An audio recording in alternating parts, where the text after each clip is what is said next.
तो इनका नाम नरेंद्र नाथ से स्वामी विवेकानंद कैसे पड़ा? तो कहते हैं कि भारतीय दर्शन और अध्यात्म में इनकी गहरी रुचि थी ही। फिर उस समय सितंबर 1893 में शिकागो शहर में, शिकागो शहर कहाँ है? अमेरिका में है, तो वहां विश्व महाधर्म सम्मेलन का आयोजन होने वाला था। इसका मतलब है कि अलग अलग जगहों से अलग अलग धर्मों के विशेषज्ञ वहां जमा हो रहे थे और उन्हें अपने अपने धर्मों के बारे में बोलना था, धर्म दर्शन के बारे में। तो उसी क्रम में विवेकानंद यानी नरेंद्र नाथ दत्त भी जा रहे थे, कहां? शिकागो। तो फिर राजस्थान में एक जगह है खेतड़ी, खेतड़ी के राजा थे अजीत सिंह। अजीत सिंह ने इन्हें सलाह दी कि आप जितने बड़े विद्वान हैं, आपके नाम से वह विद्वता परिलक्षित नहीं हो रही है। आपको भारतीय सन्यासी परंपरा या भारतीय परंपरा के अनुरूप कोई गंभीर नाम रखना चाहिए। और फिर उनकी ही सलाह पर इन्होंने अपना नाम परिवर्तित किया और नरेंद्र नाथ दत्त से स्वामी विवेकानंद हो गए। और फिर आप पाएंगे कि इन्होंने अलग अलग क्षेत्रों में अपने उपदेश दिए या अपने विचार व्यक्त किए, जिनका प्रभाव आज तक आपको दिखेगा।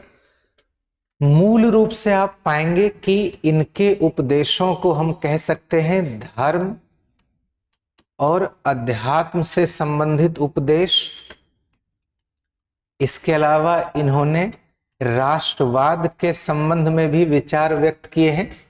साथ ही आप पाएंगे कि लोकतंत्र संबंधी एक बहुत यूनिक विचार भी इन्होंने प्रस्तुत किया है। अब देखिए, धर्म और अध्यात्म के क्षेत्र में इनकी बुनियादी प्रस्थापना क्या है, यानी बेसिक रूप से ये क्या कह रहे हैं। तो इनका एक उद्देश्य तो यह है कि भारतीय संस्कृति को वैश्विक रूप से स्थापित करना या भारतीय संस्कृति को वैश्विक पहचान दिलाना।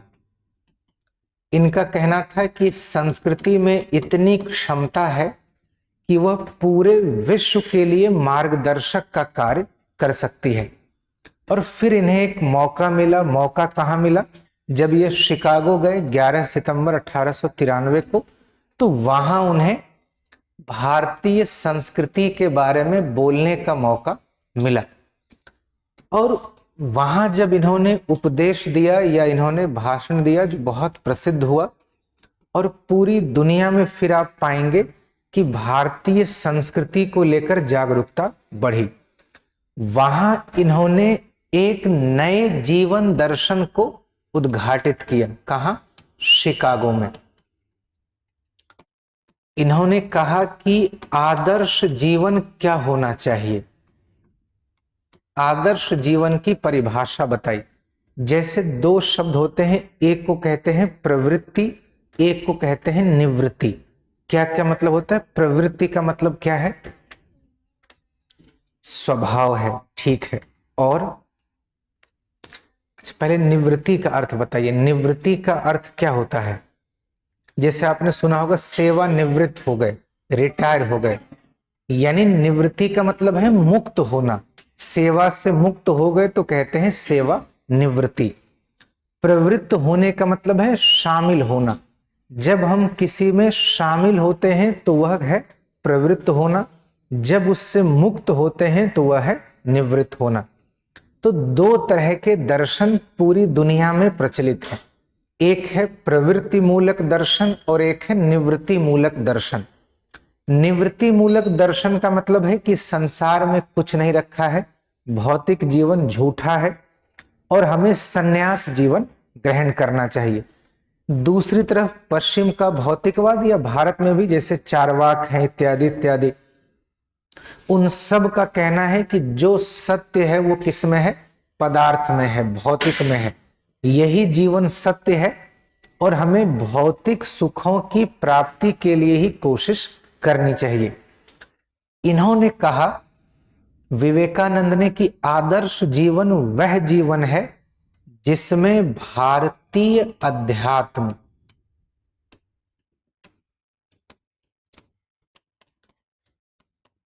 और पश्चिमी भौतिकवाद का संतुलन हो।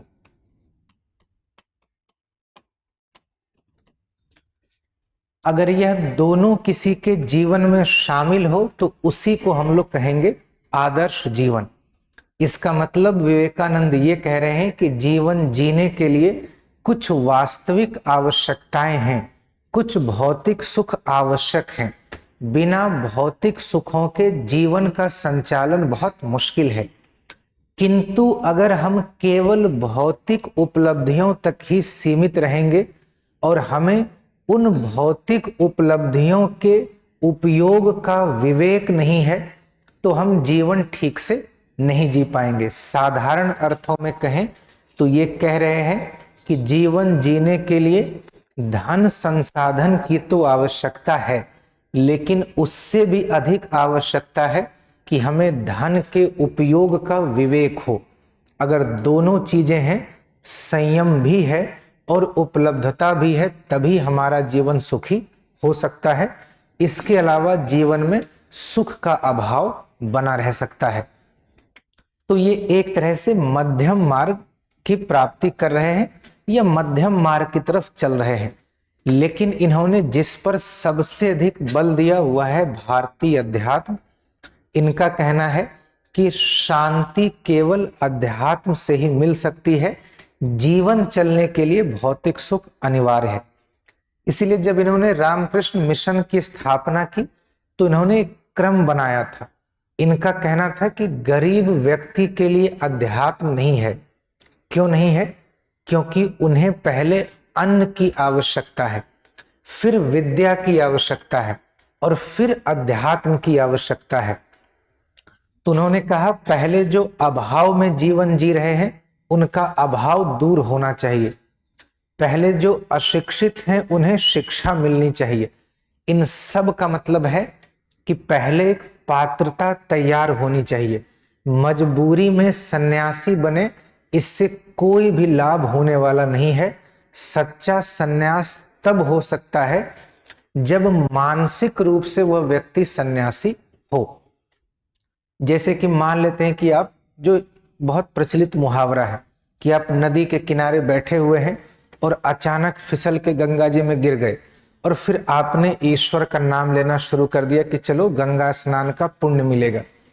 तो इसका मतलब यह है कि आपने प्रयास नहीं किया है, वो तो वैसे ही हो गया। तो वह सच्चा अध्यात्म नहीं है, वह एक्सीडेंटल अध्यात्म है। तो इनका कहना है कि दोनों का संतुलन हो। एक तो इन्होंने यह कहा जीवन दर्शन में। इसके अलावा इन्होंने धर्म के क्षेत्र में कई बुनियादी सिद्धांत दिए, जिसमें एक सिद्धांत है जिसे कहते हैं नव वेदांत या व्यवहारिक वेदांत। अब नव वेदांत का मतलब क्या है? वेदांत का मतलब है उपनिषद को ही कहते हैं वेदांत। दरअसल जो वैदिक ग्रंथ है, वेद को 4 हिस्सों में बांटा गया है। एक जो कि मूल ऋचाएं हैं, मूल श्लोक हैं, मंत्र हैं, उन्हें संहिता कहते हैं। क्योंकि माना गया है कि वेद क्या है? अपौरुषेय है। अपौरुषेय का मतलब क्या होता है? जिसकी रचना पुरुषों द्वारा नहीं की गई। पुरुष यानी व्यक्ति, मनुष्य। माना गया है कि यह देवों के द्वारा रचा गया है, ऋषि मुनियों को आभाषित हुआ और उन्होंने इसका संकलन किया, जिनका श्रेय वेद व्यास को दिया जाता है। तो वेद के 4 हिस्से माने गए हैं।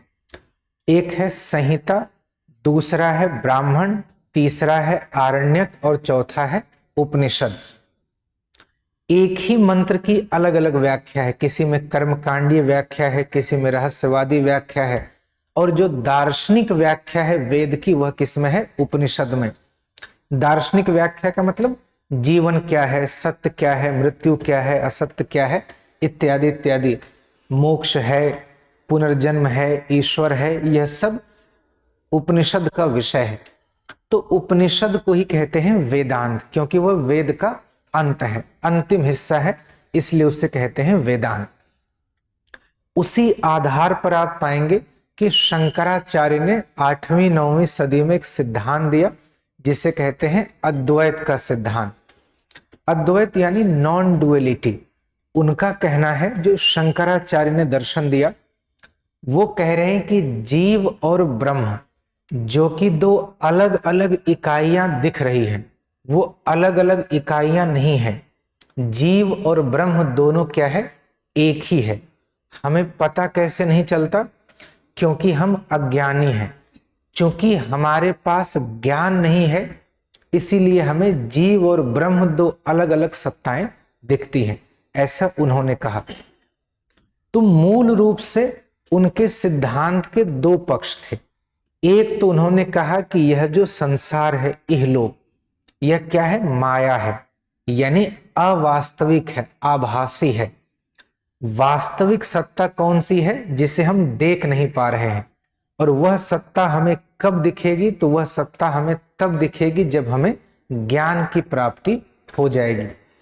तो एक तरह से उनके सिद्धांत में इस संसार से पलायन की मंशा थी, या वो कह रहे हैं कि चूंकि यह झूठा संसार है। जैसे वीडियो गेम आप सोच सकते हैं, जब आप वीडियो गेम खेलते हैं, मान लेते हैं कि उसमें आप कार रेस खेल रहे हैं और आपने किसी को धक्का मार दिया या आपकी गाड़ी किसी घर में घुस गई, तो क्या आपको दुख होता है कि 2 लोगों की मृत्यु हो गई? या कोई दुख नहीं होता। क्यों दुख नहीं होता? क्योंकि आपको लगता है कि वो आभासी है। वैसे ही शंकराचार्य कह रहे हैं कि यह जीवन भी क्या है? आभासी है। हमें ऐसा लग रहा है कि ये वास्तविक है, वास्तविक नहीं है। कोई और इसका संचालन कर रहा है। हमें चूंकि पता नहीं है, इसलिए हम इसे वास्तविक संसार मान बैठे हैं। जैसे ही हमें ज्ञान की प्राप्ति होगी, वैसे ही हम इसके आभासी होने को समझ जाएंगे। इसी सिद्धांत को विवेकानंद ने मॉडिफाइड कर दिया और उन्होंने नव वेदांत या व्यावहारिक वेदांत को प्रस्तुत किया। उनका कहना है कि इस संसार को काल्पनिक आभासी कहने से काम नहीं चलेगा, बल्कि हमें इस संसार को समझते हुए जीना चाहिए।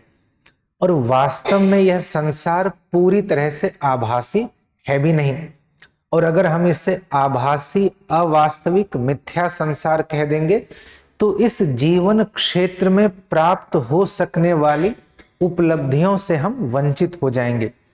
तो इन्होंने कहा कि इसे मिथ्या मानने की आवश्यकता नहीं है। दूसरा, इन्होंने कहा कि मुक्ति का मार्ग केवल ज्ञान ही नहीं है, बल्कि मुक्ति का मार्ग कर्म या सेवा भाव भी है। और इसी सेवा भाव के क्रम में उन्होंने दरिद्र नारायण की अवधारणा दी। तो सार रूप में समझें कि धर्म अध्यात्म के क्षेत्र में इनके सिद्धांत क्या क्या हैं। तो पहला, इन्होंने कहा कि आदर्श जीवन वह है जिसमें भारतीय अध्यात्म और पश्चिमी भौतिकवाद का संतुलन हो। इसका मतलब यह है, जीवन जीने के लिए बुनियादी सुविधाएं हों और उन सुविधाओं के उपभोग का विवेक भी हो। ऐसा ना हो कि रोज रो रहे हैं कि ये नहीं है, ये नहीं है। इससे क्या होगा? और ये बात एकदम ठीक है कि अगर आंतरिक सुसंगति नहीं है, शांति नहीं है, तो ऐसा कोई भी मनुष्य नहीं है जो कि संसार की सभी भौतिक उपलब्धियों को प्राप्त कर सके। जो उपलब्धि आज आपको प्राप्त होगी, वही उपलब्धि थोड़े समय के बाद क्या लगेगी? सामान्य है। फिर किसी और उपलब्धि की कोशिश करेंगे। जैसे आपको मन है कि ये शर्ट खरीदनी है, आपने खरीद ली, फिर 10 दिन के बाद लगेगा कि दूसरी खरीद लेता हूं। क्यों? क्योंकि जो प्राप्त हो गया उसका महत्व क्या होगा? उसी दिन से समाप्त होना शुरू होगा, जैसे ही वह लक्ष्य आपको मिल गया। तो भौतिक जीवन में होता क्या है कि जो अभी आपका अंतिम लक्ष्य दिख रहा है, जैसे ही वह अंतिम लक्ष्य प्राप्त होगा, यही अंतिम लक्ष्य फिर प्रारंभिक लक्ष्य बन जाएगा। फिर किसी और लक्ष्य की तलाश में आप जाएंगे। जैसे अभी आपका लक्ष्य होगा कि ठीक से पढ़ लूं, फिर होगा प्रारंभिक परीक्षा हो जाए, फिर मुख्य परीक्षा हो जाए, फिर तीनों हो जाए। तीनों हो जाएगा तो फिर लगेगा कि ये वाली सेवा मिल जाती तो ठीक रहता, ये सेवा मिल जाए तो लगेगा इस जिले में नियुक्ति हो जाती तो ठीक रहता, उस जिले में भी नियुक्ति हो जाए। फिर आपको लगता कि अगर प्रमोशन हो जाता पहले ही साल 3 तो अच्छा रहता। जब वह मिल जाएगा तो फिर आपको लगेगा कि हो सकता है मैं चुनाव भी लड़ सकता हूं, लड़ सकती हूं, तो चुनाव ही लड़ लेता हूं। तो इसका मतलब है कि भौतिक जीवन का अंत लक्ष्य संभव नहीं है। जैसे जैसे आपकी प्राप्ति बढ़ती जाएगी वैसे वैसे लक्ष्य आगे खिसकता जाता है, और जैसे जैसे लक्ष्य आगे जाएगा वैसे वैसे व्यक्ति के जीवन में अधूरापन भी क्या होता है, बढ़ता जाएगा, खालीपन बढ़ता जाएगा। क्यों? क्योंकि कभी यह लगेगा ही नहीं कि उसे जो प्राप्त करना था वह प्राप्त कर चुका है। हमेशा एक खास किस्म का खालीपन, एक खास किस्म की रिक्तता बनी रहेगी, और उसी रिक्तता की पूर्ति में मनुष्य गोल गोल चक्कर खाता रहता है। कभी मनुष्य बनेगा, कभी बोर्ड बनेगा, कभी मार्कर बनेगा, पुनर्जन्म होता रहेगा, ऐसा कई दार्शनिक सिद्धांत कहते हैं। तो इनका कहना है कि ये जो अंतिम लक्ष्य है इसकी सीमा क्या होगी यह आपको कौन बताएगा? तो यह आपको भारतीय अध्यात्म बताएगा कि कहां जाकर अंततः टिक जाना है, रुक जाना है। नहीं तो यह गति कहीं रुकने वाली नहीं है, जैसा कि पश्चिम में उन्होंने देखा। तो एक सिद्धांत तो इन्होंने यह दिया। आपके विचार से यह सिद्धांत ठीक है कि गलत है? आपको क्या लग रहा है कि भौतिकवादी जीवन में गोल गोल घूमते रहना बेहतर है, पूरी तरह से सन्यासी हो जाना बेहतर है? ये दोनों का संतुलन हो तो ठीक है। संतुलन होना सबसे आदर्श व्यवस्था है सच में, लेकिन ध्यान रखना है संतुलन का मतलब विवेकानंद ये कभी नहीं कह रहे थे कि अपनी क्षमता, अपनी प्रतिभा से कम प्राप्त करना है। कई बार हम लोग संतोष की गलत व्याख्या कर लेते हैं कि जो हमें मिल गया वही हमारा था। ऐसा नहीं होता। जो आप प्राप्त कर सकते हैं कम से कम उसके लिए पूरी कोशिश करनी चाहिए। वहां संतोष नहीं करना चाहिए कि ठीक है क्या करना है, 70-80 साल की उम्र है, 12-12 घंटे पढ़ के अगर मैंने बिता ही दिया तो क्या फायदा, 4-4 घंटे पढ़ना है। क्यों? क्योंकि विवेकानंद ने कहा है संतुलन होना चाहिए। तो ऐसा संतुलन उन्होंने नहीं कहा है। उनका कहना है कि अधिक आपाधापी जीवन में ना हो, एक तो यह है। दूसरा, उन्होंने नव वेदांत या व्यावहारिक वेदांत का उपदेश दिया, और इस नव वेदांत को व्यावहारिक इसीलिए कहते हैं क्योंकि इन्होंने वास्तविक जीवन से संतुलन साधते हुए ऐसा कहा। इसके दो मुख्य पक्ष हैं। एक तो जीवन पूरी तरह से काल्पनिक या आभासी नहीं है। दूसरा, मुक्ति का मार्ग केवल ज्ञान ही नहीं है, मुक्ति का दूसरा मार्ग कर्म या सेवा भाव भी है। और इसी से जुड़ मिलता जुलता उन्होंने एक और सिद्धांत दिया जिसे कहते हैं दरिद्र नारायण।